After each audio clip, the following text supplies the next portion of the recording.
Hello, hello, hello. My name is Samuel Archer. I'm your host of the Muzilog magazine podcast. And today we got a special guest in the building. She goes by the name of Fostina Dixon, and I want to welcome her to the show. How are you today, my dear? How are you today? I'm fine. I'm loving your energy, and thanks. I needed this, actually. I had a lot to do this morning before I got on here to have a little fun. Thank you. I can't imagine. Thank you so much. It's interesting. We were like chopping it up in the back, and then I do the intro, right? It's like, oh my God. I'm not surprised at this point. You have shown me that you intentionally just showed me that 10%. And today I'm seeing there's a whole lot behind this damn your Archer man. The educator, the computer whiz, you got it going on, okay? I'm doing my best. I'm doing my best. You don't forget this with the Mr. Personality. Hey, you gotta have a little charisma while you do it too. A little finesse, a little swag. It's a joy to have you because when I think back, I lived in New York first and then moved to Delaware in around, it might have been 2001 or 2002. And I went to this gospel store in Delaware. We were up close to the Fox Run area. What was the name of that place? I forgot the name of it. I think it was Greenfield Manor. You familiar with Greenfield Manor? That was like a apartment development. No. But you know Fox's Run. You know Fox Run. I know Fox Run, and I'm wondering if you went to the record store. Was it? That's what I'm talking. That's where I'm going. I went to the record store. I'm trying to remember the name of the lady that owned it. It wasn't too far from the church. Angie. There you go, Angie, right. So Angie had the store, and I went into the store and saw the CD by this beautiful, sexy-looking lady. I'm like, who is this? And I bought one of your records. Are you serious? Yes. Oh, I actually have it. I have it in storage. I don't remember the name of the project, but yeah, I bought that album. Was that your first album? It must have been. If Angie had it, it must have been Here We Go Again. Was it a gospel CD? It's a gospel CD, yes. Yeah, Here We Go Again. You know what? I think that was but that was 2016. Yeah. That was really? No. This is before. I know what you're talking about. I just saw that gospel truth. Lord, you're so good to me. Lord, that's the name of the project. Yeah. It was a while ago. And I remember buying.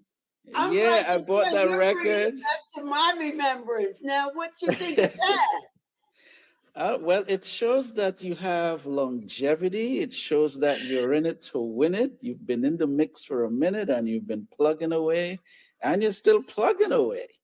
Oh. And you're amazing. You're still here.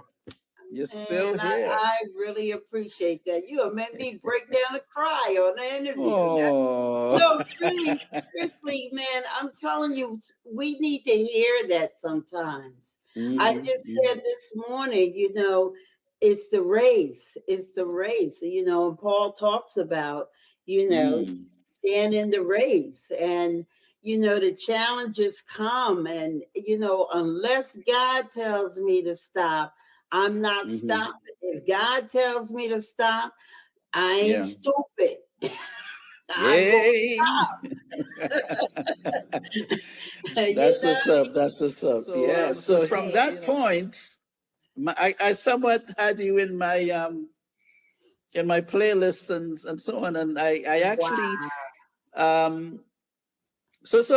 I didn't, obviously I wouldn't have seen you every day and know what you were doing here and there. So fast forwarding to now, I also work with urban influencer.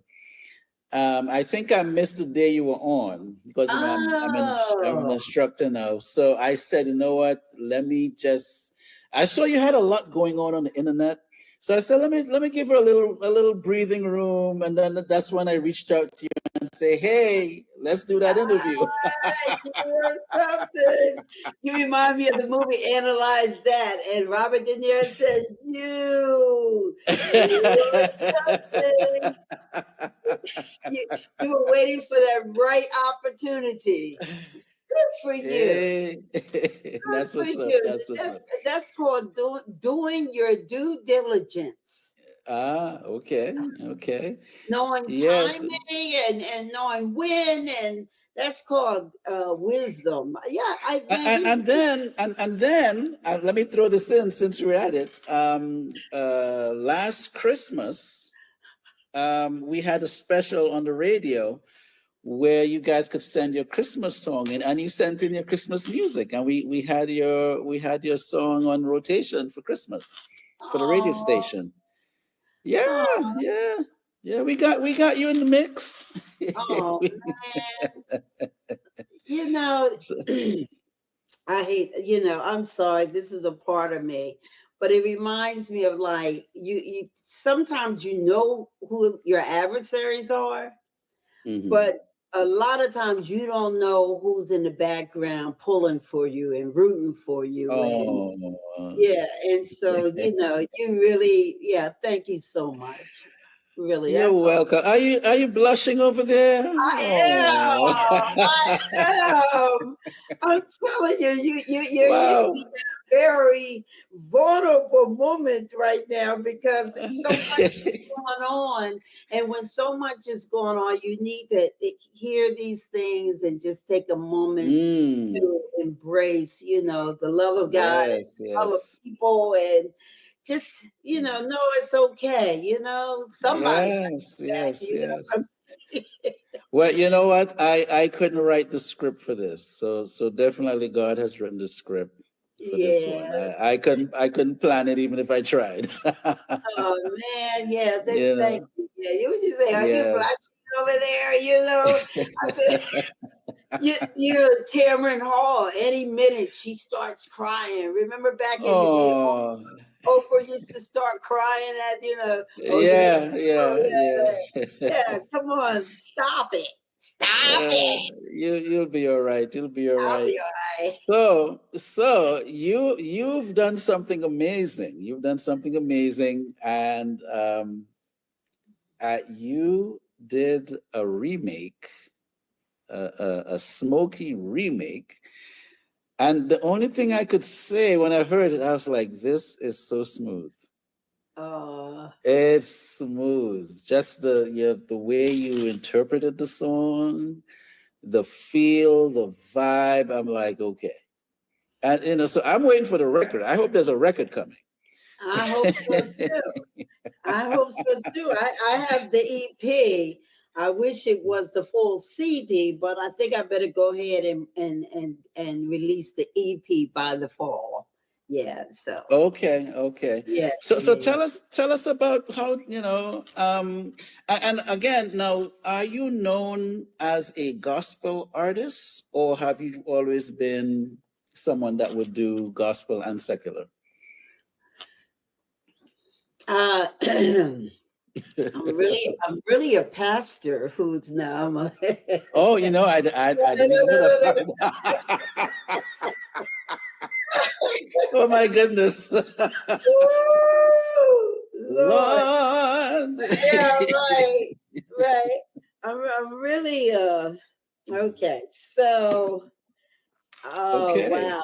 Okay. So I gotta break that question down. Yeah, yeah, yeah. Break it down. And Break it first down you for asked the me about Ooo audience. Baby Baby. Then you asked me who am I? So ironically, the Hmm. EP title is You Don't Really Know Me. Ooh. I'm gonna start with that. Okay. Okay. I I think at some point I wanted to do more gospel music, gospel recordings, because we have a lot of inspiring new gospel music. They call it praise and worship. And I like it because you can not only feel, honor God, but also you can move, it's not like we're all sad worshiping the one who created everything. So, you have all these wonderful gospel artists out there. And yeah, I mean, that's a part of my heart. I do a lot of things in different church settings, Okay. But that wasn't my original aspiration. So my original aspiration was to be a good musician. We just had this conversation last week. My Wow. original aspiration when I started playing the clarinet at 8 years old was to be a good musician. Okay. And so all the steps that it took for me to, I started on clarinet at 8. By the time I got into high school, I was given a baritone saxophone because I was the top clarinetist. Back then, when I was in high school, instruments were given to you. Schools, I don't know how they did it, but schools had school instruments. They were called school instruments. And school instruments went to those students who wanted to put in the time and said, I want to be in the band. And yes, I'll do what it takes to be in the band. I'll practice and do my duty to God and my country. Remember the Girl Scout and the Boy Scout pledge. But anyway, so then when I left high school, I went to college pursuing music. And then when I got my first professional job, I was playing baritone saxophone.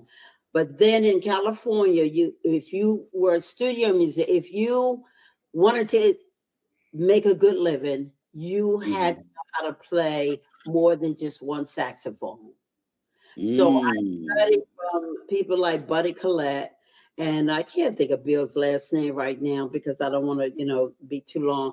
But anyway, that's when I became more of a woodwind player. Woodwind player is one who practices the clarinets, the flutes, and the saxophone. So that's when I picked up the alto and soprano saxophone, in addition to already playing the baritone saxophone. And that's when I started playing the bass clarinet along with the clarinet and the multiple flutes. Because when the studio would hire you to do, say, film scores or to do some of the background sessions like Earth, Wind & Fire's horn section, they would get called to do certain recordings because they had a sound as a horn section.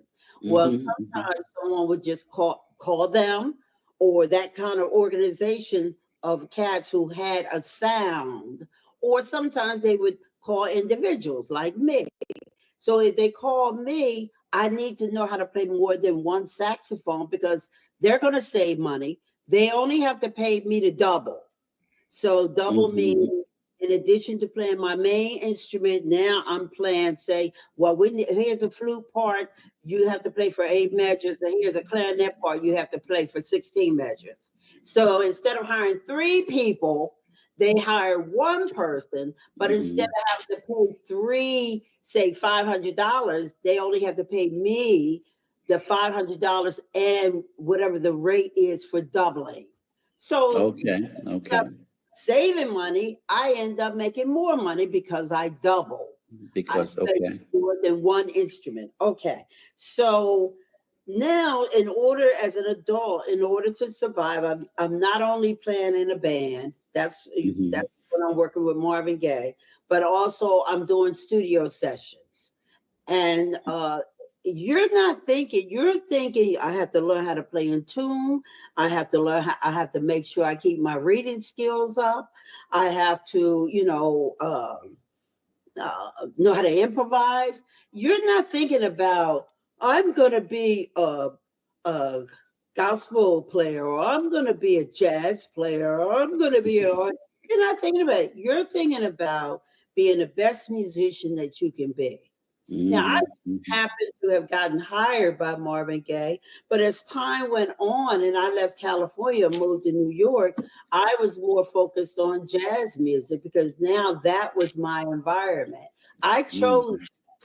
I chose to be around those people, Frank Foster, James Blood Armour, Sly, Hampton, Melba Liston, Abbey Lincoln. I chose that. I chose to Mm-hmm. be groomed by those wonderful musicians. I love John Coltrane's playing.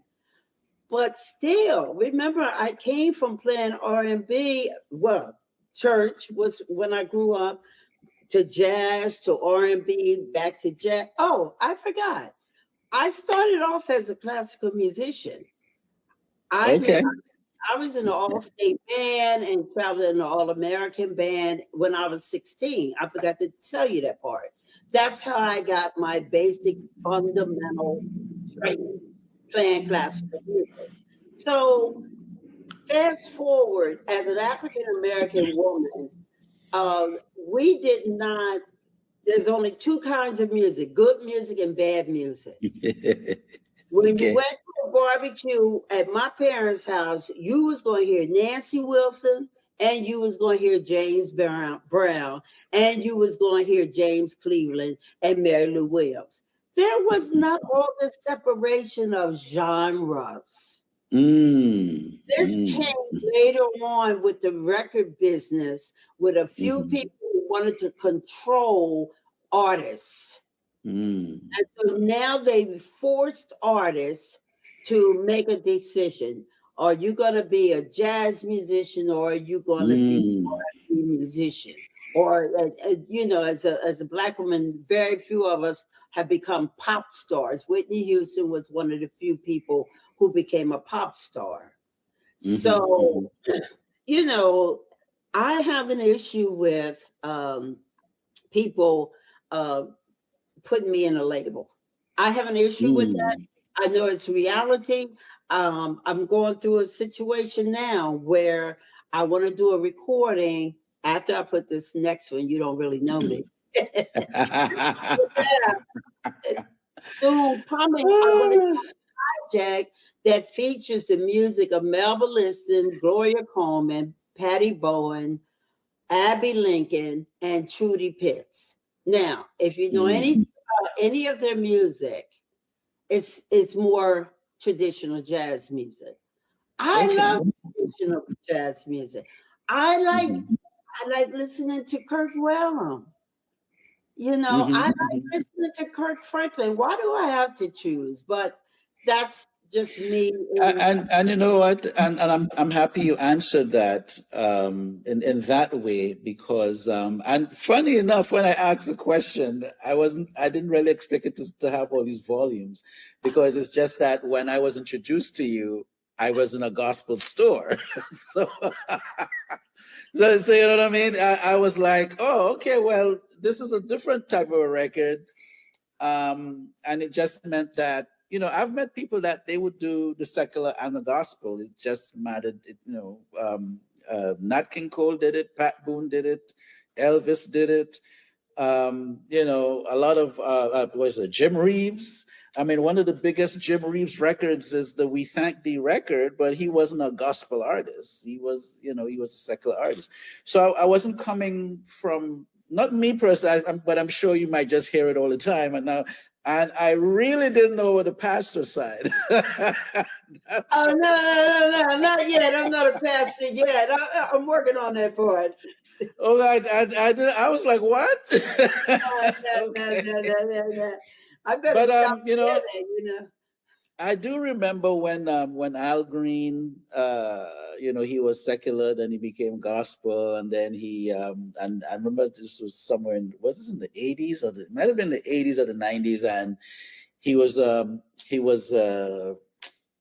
doing a wedding. He was the pastor at a wedding, and then he sang one of his songs in the wedding, and it was a song about love, and they were questioning him like, so what happened? He's like, hey, God is love. It's a love song, and it's a wedding, and it's appropriate. So it's to each his own, and I ain't mad at it. I ain't mad at it That's at all. point though, because I don't think it. I don't think that when someone decides, okay, I'm not going to do secular music anymore. I'm just going to do gospel music. It's not the music; it's the stuff that comes with it. Right, the baggage. Well, yeah. A little So baggage with it, yes. yeah, so I think that's the main reason because music is. I mean, it sounds cliches, but music is universal, right? Yes, it is. Yes, Yeah. So I think it's the stuff that comes because I know there are certain environments that I won't go deal with anymore. You know what I mean? At one point I had to, just to make a little money, but now there are certain environments that I don't have to, I don't have to attend anymore. So you said something interesting. Now, I didn't know you lived in LA at one point. And then you were in New York at one point. You've kind of been around. Then you toured with you played with Marvin Gaye. Yeah, and James Palmer and Frank Foster and yeah. So I feel a book coming on here. Is there a book or a documentary coming on or something? What you got going on? We got to know. What? You have been on it all morning. We were just talking about this book last week. I was doing it. Yeah, I think something needs to happen. I'm tuning in. Yeah.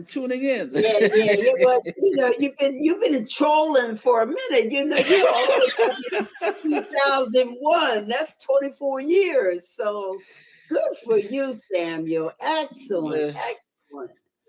Trolling by default. Look, I do that. I do to me, I do my homework. I might just go on the internet and just study something. Just so that I know, just more knowledge. So that's good. Yeah. Well, this is so amazing. Now, I know there's a lot of layers. It's just that we're going to need the time. However, I like to personalize my guests when they come. But before I personalize you, what was the story behind working on a record like this, on the Smokey Robinson remake? What was it like putting the team together? Like what did that look like? So I'm going to go back just a little bit. So I did a song, Get on the Floor. And Al Turner, the producer, had finished it and we were getting ready to just send it in to get mastered.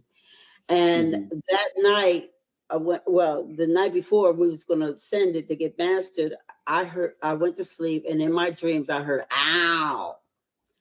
And I kept hearing this, like throughout the next couple of days, we put everything on on pause. And finally, I realized I wanted Larry Blackman to come on and put that out. So if Get on the Floor, Larry Blackman, Is that from a cameo? Yes, okay. I found him in Vegas. You talking about trolling? You wouldn't believe the channels I had to go through to find Larry Blackman of Cameo in Vegas. Oh my God! Yes, I didn't know him from a bag of beans. So, oh my goodness! That's where not having fear and being confident in what you're doing or whatever, which is a gift from God. But anyway, so with Ooo Baby Baby, I almost did the same thing. I had been hearing about Chris Big Dog Davis, and I started, finding out a little bit more about his productions and stuff.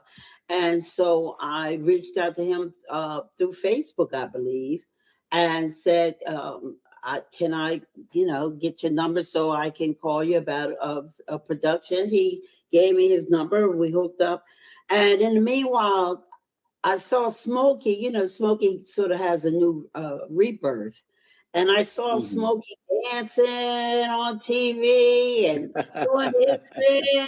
And so I said, let me go back and listen to some of Smokey's music. And when I heard Ooo Baby Baby, It's like the ultimate love song. I did you wrong.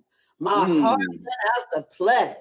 And in the game, I lost you. What a price to pay. I said, ooh. So then I started practicing the melody, and I felt it. You know, somebody had so much, what you call it? Forgive me, baby. Baby, please. Take me back. So that's the story. That's how I got Chris Big Dog Davis, and that's how I started, you know, kind of like practicing. I fell in love with Ooo Baby Baby by looking at Smokey and being happy for him. You know, this guy is like 80 years old. Yeah, he's legend. Man, that's a beautiful thing. And the things that he's been through. You know, he got legend. triumphant story. So yeah, I said, oh yeah. Yeah, and you mentioned a name that I'm yet to get his interview done, Mr. Al Turner. He's I met him at NAMM a few years back. This was before COVID. And I think COVID kind of just, you know, everyone just went crazy after that. So give him my regards and tell him we need to get that interview done. So so that's interesting. You've been around, but anyway, I get it. We gotta stay on the time because we gotta. I'm doing a lot of interviews today. However, I want to personalize you a little bit. So I ask everyone the same thing. Don't worry, I'm not going to ask you your personal stuff. You know. You don't unless you want to share. You see what I mean? but I'm going to ask you, what is your favorite color? Maybe purple, maybe yellow, maybe together. Purple, yellow, and white, the combination. Okay. That's the first time someone did the mix like that. That's okay. That's unique. I'll normally hear blue. Blue has been, I think blue has been like the color that everyone likes over all the interviews I've done. Yeah. It's a safe color, you know. I think it's pretty neutral. What about you? I gotta ask. I like black. I'm just like I'm kind of, you know, I'm a black guy, so hey. Yeah. No, I walked into that one. I know why. But yeah, black is good. Black is good. I mean, black covers the whole array of colors, so it's okay. Yes. Yeah. So my next question for you is when Fostina is in the kitchen, what does she like to prepare? I can get down. I can tell. Yeah, I can get down. Yeah, because cooking for me is relaxing and so, and it's creative, of course, creative. So when I need to get away from corn and I need a little reprise, I'll go in the kitchen, you know, and just put something together with colors or with, you know, with taste. Okay. Yeah. So yesterday I made chili. Okay. And what did you have? Huh? I'm sorry. Go ahead. I'm sorry. No, I think I do well in everything except for I'm not a fried person. I don't do I'm fried fish, fried chicken. Yeah, I don't. Okay. So you did chili, and so what did you have the chili with? Was it with rice? Did you have a glass of wine with that? How did that work? Cornbread. And this cornbread came out so moist. You know why? I used almond milk. Oh. Okay, I see. Yeah. See, I got to try some of that now.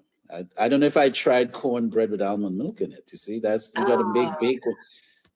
It came out so good. Oh my God! Like cake, like moist cake. Oh, you see, you're getting me hungry now. You get Well, can't throw you a piece of my cornbread, but it's in the kitchen. Well, okay. So my final question is, in terms of personalizing you, my final question is, what have you been listening to in like the last 2 weeks, music-wise? John Coltrane, I told you that earlier. I want to talk about you. Do did it did it did did it did it did it did it da da da da da da. Beautiful song, beautiful. The tone, All right. the tone. Yeah. Oh yeah, he definitely, tonality is his thing. Actually, I don't know his whole catalog, but then once I hear the tone, I could say, oh, this is John Coltrane playing. He definitely has that signature. And I don't think I've ever heard anyone since him play it like that. One of a kind. I think Kirk Whalum comes close to the spirit behind that tone. Okay, I could see that. I could. Now that you brought it to my attention, I could kind of. Yeah. I could hear a little bit. Cry. Yeah. Okay. So we got to get Kirk Whalum on here too. So okay, we'll see how we can make that happen. We met at the Clifford Browne Jazz Festival. Oh, he came to Delaware? Uh-huh. When was that? Last year maybe, or 2 years ago. Okay. Yeah. You tell him the saxophone player loves him. He has a nice little thing I call Pillow Talk now. Pillow Talk. Well, he has like a podcast type thing. It's a new song he has out on. Oh, the project. Pillow Talk. It's nice. I think I checked it out. Was it where he's like doing a lot of? I think he was doing a lot of video, like short videos. Might have been a year ago, maybe a year or two. Yeah. Check it out. It's the latest one. Yeah, called Pillow Talk. Okay. It's playing on smooth jazz stations. Okay. Yeah. So before we go, is there anything you want to just touch on that I didn't ask you at all, but you just want to make sure it's in here? What would that be?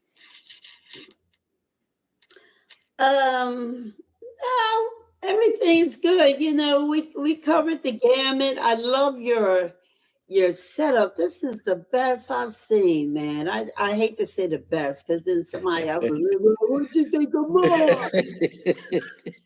I don't think they're that petty. They're not that petty. They know what you mean.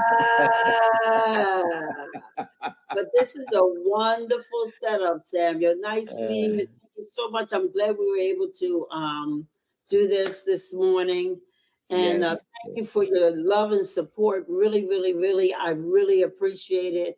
We artists need it. It looks like one thing on the surface, but believe me, it's an act of love.